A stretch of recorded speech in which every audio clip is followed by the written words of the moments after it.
Boa noite, telespectadores. Estamos de volta com o nosso Viver Bem em Cristo. Sempre uma alegria, não é, nas segundas-feiras, falar da Palavra de Deus e conversar com o ministro do Evangelho, Sérgio Alves, que está conosco novamente. Tudo bem, pastor Sérgio? Tudo bem, uma boa noite a todos. Alegria estar de volta aqui ao programa Viver Bem em Cristo. Que Deus hoje nos traga as palavras de motivação, de edificação, de encorajamento, para que possamos tirar um proveito bem produtivo para nossas almas nessa noite. Eu espero que sim também, com certeza será. Pastor, o assunto de hoje, eu gostaria de falar sobre amor e fé. Né? E tem na passagem do livro de João, do capítulo 15, nos versículos 12 e 13, que diz o seguinte: o meu mandamento é este, que vos ameis uns aos outros, assim como eu vos amei. Ninguém tem maior amor do que este, de dar a vida a alguém, a própria vida em favor dos seus amigos. Então, né, eu gostaria que o senhor comentasse essa passagem que muitos conhecem, principalmente versículo 12, né, que vos ameis uns aos outros, mas muitas vezes isso é algo que é muito mais profundo do que as pessoas pensam ou acham, né, que é. Não é simples e, ao mesmo tempo, é muito profundo, não é? Sim, eu creio que depois dessa experiência que a gente tem já de muitos anos aqui estudando a palavra de Deus e tendo experiências com Deus, eu falo assim com muita segurança de que esse é um dos maiores desafios que nós temos, é de ter a realidade desse mandamento. Nós achamos que amar os outros é apenas não fazer o mal para eles, né? Só que isso é uma parte da verdade, né? E é relativo, né? Depende do que é considerado mal ou do que é considerado um bem, né? Também, segundo a ótica humana, isso está muito distorcido em relação à verdade de Deus. Então, um dos grandes desafios que nós, aqui no reino de Deus, na igreja, sempre estamos prostrados e derrotados, é ter a realidade desse relacionamento de cuidado mútuo com os irmãos aqui na igreja e no reino e até com as pessoas de fora da igreja. Nós temos muita dificuldade de praticar, de ter essa realidade na nossa vida cotidiana, no dia a dia com as pessoas. Verdade, eu penso que o amor, o verdadeiro amor, é perfeito, né? Ele não deixa brechas, ele é algo, como eu diria assim, que envolve tudo, né? Em todos os aspectos, né? O amor puro, o amor verdadeiro, que deixa de lado todas e quaisquer outras coisas, não é, que deem uma brecha aí a qualquer que seja sentimentos ruins, pensamentos ruins, atitudes, palavras e tantas outras coisas, não é? Veja que o nosso entendimento de amor destoa muito da verdade do amor que Deus revela como é. O amor humano que é praticado, ele é muito comercial, ele é na base da troca, na base assim, eu fiz, agora eu quero que tu faça para mim. Eu te dei, agora tu me ajuda quando sendo que isso não é o amor.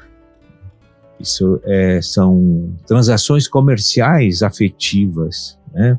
E nada mais comum do que as pessoas dizerem eu te amo num minuto, no outro minuto estarem brigando, reclamando porque ficaram insatisfeitas com alguma coisa, não é?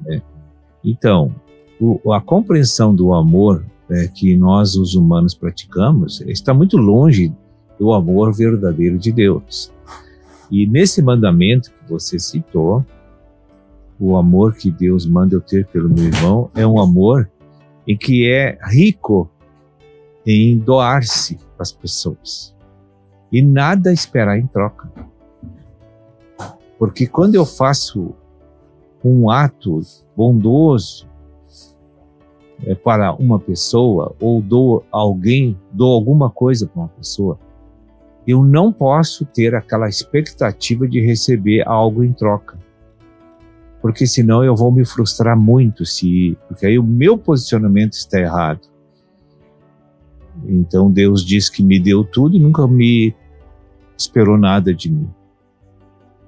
Da mesma forma, Deus também quer que nós, filhos, venhamos agir assim. Então, se eu dou algo para as pessoas, aquilo é por amor a Cristo que eu estou fazendo. Então, meu foco é agradar a Cristo com aquela minha atitude de despojamento total do meu ser.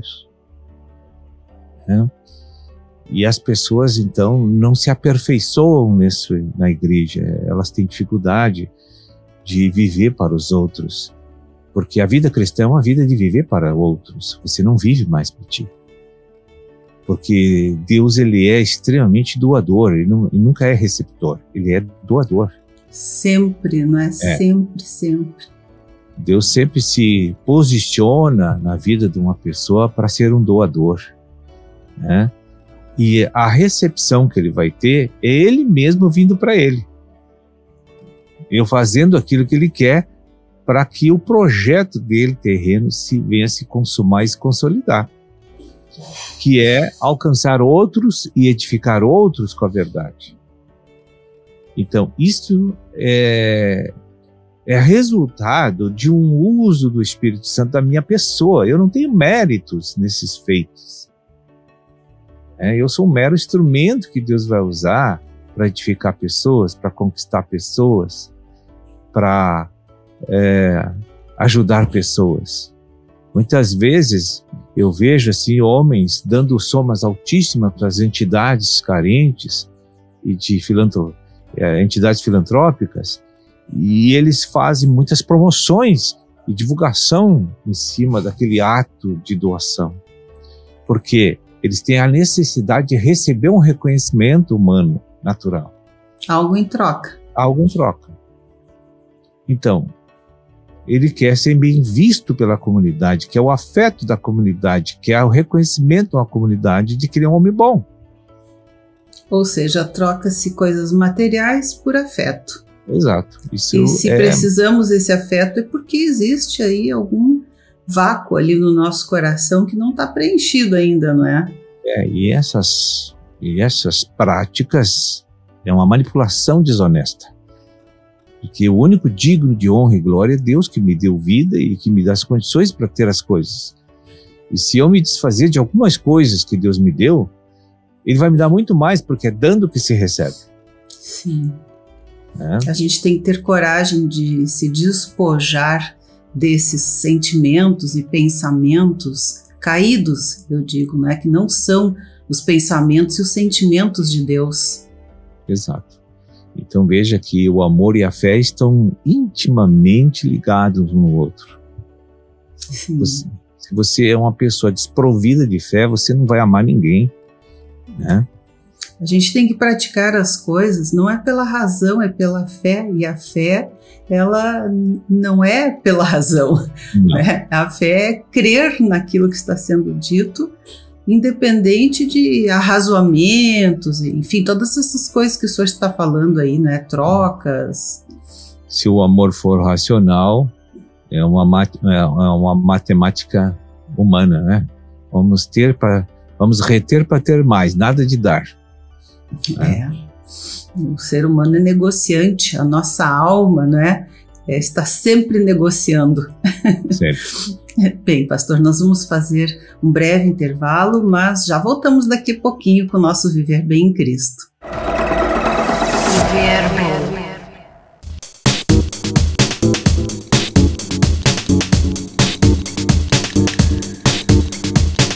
Estamos de volta e continuamos a conversar com o ministro do Evangelho, Sérgio Alves, que nos falava no outro bloco sobre o amor verdadeiro, o amor interesseiro, lascivo, né? E que são respectivamente o amor de Deus e o amor humano, né, que são bem diferentes. Mas na passagem de João 15, 12 e 13 fala que Jesus deu a própria vida, não é? Pelas pessoas, né? E eu acho que o que ele quer, digamos assim, de nós, porque dele só emana amor. Então, como alguém que emana amor, quer ver a outra pessoa também sendo feliz, sentindo esse amor, né? Essa perfeição, digamos, o estar no lugar que hoje, né, Jesus está, né, glorificado, e aí, né, nós ficamos pensando o que Deus quer de nós, né, o que Ele gostaria, pelo menos, né, que seria bom para nós mesmos, na verdade, né, porque Deus é Deus sem nós e nós sem Deus somos apenas homens, não é, seres humanos imperfeitos e finitos. A gente precisa sempre mencionar algo do propósito da criação humana. Por que eu fui criado? Porque a maioria das pessoas não pensa nisso e nem sabe isso. Acho que foi um acidente biológico que caiu na Terra e tem que viver os seus dias para terminar tudo, né? E aí não sabe, não tem certeza do que acontece depois disso. Mas Deus sempre nos orienta e nos posiciona. Por quê? Qual a razão que Ele nos criou? Deus precisava desse reino na Terra, como diz a oração do Pai Nosso, né? Que todos conhecem. E aí, Ele quer, de dentro de nós, em espírito, habitar dentro de nós e por meio de nós, administrar o globo terrestre e o universo. Esse é o propósito de Deus. Então veja, se não tivesse o amor divino em nós, nunca isso iria se cumprir. Nunca. Porque eu jamais serviria o Senhor sem ganhar algo material em troca, né? Porque o homem só é bondoso com aqueles que são bons para ele. Ele dá para aqueles que dão para ele. Essa é a lei do amor humano. É a reciprocidade, né? Então, com Deus, quando a gente traça esse paralelo entre o amor do homem e o amor de Deus, a gente começa a ver muitas diferenças e começa a ficar com vergonha até. É verdade. De tamanho egoísmo que envolve a vida dos humanos. Olha, pastor, eu posso dizer que sim, porque tem uma coisa que o pastor falou, né, há muito tempo atrás, e talvez tenha falado várias vezes até, né, que o nosso pensamento não são os pensamentos de Deus, os pensamentos de Deus não são os nossos pensamentos, melhor dizendo. E quando eu estou sentindo ou pensando alguma coisa em relação a mim ou a outras pessoas, eu me questiono, né, esse é o pensamento de Deus, esse seria o pensamento de Deus, e sempre fica muito fácil de responder, não é? Fica muito fácil porque você puxa a verdade para ser analisada antes de uma resposta e de uma reação, né? Então aí você não vai cometer tantos erros, tantos pecados. Obviamente que a base para isso funcionar é o conhecimento da verdade, né? Sim. Se você não conhece a verdade, dificilmente isso vai funcionar, né? Mas ainda, mesmo assim, melhora um pouco. A pessoa pensando duas vezes se aquele ato é moral ou não é moral, por exemplo, né? Sim, sim, pode se questionar também dentro daquilo que é considerado socialmente como algo moral ou imoral, né? O bem. O bem. Que o moral é o bem, né? O bem do homem é a moral. E é difícil, né, de pensar assim, então para Deus o que é moral, o que é imoral, né? É totalmente diferente daquilo que nós imaginamos, é algo muito diferente, né? E o imoral do homem é o mal, né? É o que faz o mal. E se você observar como tem pessoas que a gente observa, que elas têm prazer em fazer o mal para os outros. Elas se sentem em êxtase fazendo aquilo. O que é isso? É sinal que aquela pessoa, sendo uma ferramenta de Deus, né, ela está sendo guiada por uma coisa que não é boa, entende? Ela precisava repensar, refletir, vem cá, eu não nasci para ser má e fazer o mal, eu nasci para servir Deus, esse é meu propósito. Então, a última coisa que eu posso fazer é querer destruir pessoas, prejudicar pessoas. E hoje, nesta geração em que nós vivemos, todo mundo quer ferrar todo mundo para se safar, tentar conquistar o seu espaço econômico, financeiro, social, né? Nós queremos subir à custa da desgraça dos outros. É verdade, isso aí realmente é verdade. E como as pessoas vê que a gente não pode se guiar por essa questão do bem e do mal. Por quê? Tu podes passar, digamos, 90% ou mais da tua vida sendo bom, né, da árvore do bem e do mal para uma pessoa, e aí tu fazes assim uma coisinha das 100, né, boas que fizesse, faz uma coisa que aos olhos dessa pessoa foi ruim e ela passa a te odiar, né, a ficar com raiva, revoltado. E aí, né, tu pensa, poxa vida, isso não é justo, né, mas na verdade ambos estão errados, não é?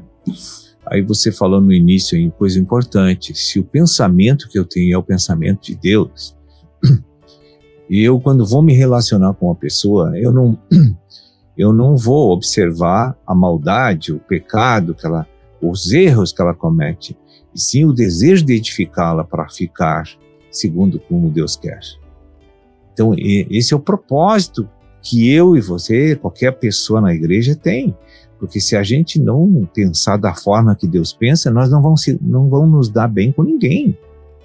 É verdade, eu analisando isso, né, porque a gente é assim, muitos comentam isso, né, tu pensa, ok, passei a vida fazendo o bem pela pessoa sem esperar nada em troca, mas quando acontece uma coisa que essa pessoa não gostou e se revolta contra ti e passa a te detestar, odiar, enfim, tu te magoa. Então acho que no fundo tu esperava algo em troca, não material, mas a gratidão, né, o reconhecimento. Ou o afeto, né? E nada disso a gente deveria esperar, porque Cristo não esperava isso, né? Porque senão ele teria se frustrado ao extremo, né, com as pessoas. Veja bem assim como é difícil isso, de entender é fácil, mas é difícil de você viver essa realidade. Verdade. Porque eu estou com 32 anos estudando a Bíblia e tenho muitas experiências com Deus, graças a Deus. Não é perfeito, mas ainda estou no caminho de chegar lá. Mas eu ainda, quando as pessoas me fazem o mal, eu sinto uma coisa ruim por dentro. Claro. Né? Eu sinto aquilo, poxa, será que ele não lembra tudo que aconteceu no passado? Exato, aí o pastor está falando isso, porque eu tive uma experiência muito recente agora, né, sobre isso, e fiquei pensando, mas essa pessoa esqueceu quem eu sou, quem eu fui a vida toda, né, e não permite nenhum deslize ou que eu expresse o meu sentimento, a minha opinião, né, por algo que eu também julgo errado ou julguei errado, não é? Então, assim, se eu sinto essa dificuldade, assim, com tudo isso que Deus já me fez dentro de mim, imagina, a gente quanto mais novo na fé, mais difícil fica. Difícil. E como não sentir isso, pastor? Eu não sei, né, com o senhor, mas eu fico pensando aí em Deus, no que Ele diz, né, para tentar não sentir isso, mas o não sentir ou o sentir é algo quase que automático, né? Veja, a administração de resolução disso é assim, você tem que usar prudência. Quando alguém ter uma reação negativa com você, seja familiar, seja estranha, mas que você ajudou essas pessoas, aí que está o perigo, é quando a gente ajuda as pessoas. É quando a gente dá muitas coisas para aquelas pessoas, né? Então, quando aquelas pessoas fazem alguma coisa que contraria, nos prejudica, ou uma traição, ou uma mudança de atitude que nos prejudica, aí a gente puxa todo aquele histórico para fazer uma mensuração. Olha o que eu fiz por ela, olha o que ela está fazendo para mim agora. Sim, é verdade. Então, aí eu caí na carnalidade de novo, entende? E ainda sou capaz de dizer, olha, tu fez porque quis, eu não pedi. Geralmente, né? Geralmente. Ai, mas se eu conheço a verdade, eu posso puxar o pensamento de Deus, que é os versículos. Os versículos são os pensamentos de Deus. Então, nesse caso, eu vou pesquisar mentalmente e vou pensar aquele versículo que faz com que eu pense diante daquela situação como Deus pensa. Sim. Se eu usar esse momento de prudência, que é aquela paradinha do Pelé, né? Antes de bater o pênalti, né? E aquela é uma prudência, para ver a reação do goleiro para depois chutar. Isso aí. Então, é o que eu tento fazer, não é? Já buscar lá um socorro, né? No versículo, na palavra de Deus, né? Para a gente se apoiar e crescer, né? Amém. Degrauzinho aquele para ficar acima, né? Dessas coisas aí que, né? Não prejudicam ninguém mais do que nós próprios, na verdade, não é? Se puxar o nosso campo mental e nossas emoções nessas horas, aí vamos agir pela carne. Verdade. Agora, se puxarmos o pensamento de Deus, vamos agir corretamente. E vamos ser felizes, porque não ficamos com as malas sem alça dentro dos nossos corações, não é? Pesando aí. Sem rodinha ainda. É verdade, sem rodinha. Bem, pastor, nosso programa hoje já está chegando ao final, né? Foi muito bom ter conversado mais uma vez, né? Falar das situações reais, né? Do nosso cotidiano, e eu creio que inerentes a todas as pessoas, e poder refletir sobre isso, sobre o pensamento de Deus, que na verdade está expresso, né? Neste livro que é a Bíblia. Então, muito obrigada por nos ajudar aí nessa caminhada também, não é? Com a sua experiência. E a gente espera estar novamente aqui na próxima semana com o nosso Viver Bem em Cristo. Ok, eu agradeço a oportunidade aí e Deus abençoe a todos vocês, nossa audiência maravilhosa aí, que sempre nos dá coragem para continuar. Deus abençoe a todos. Viver Bem.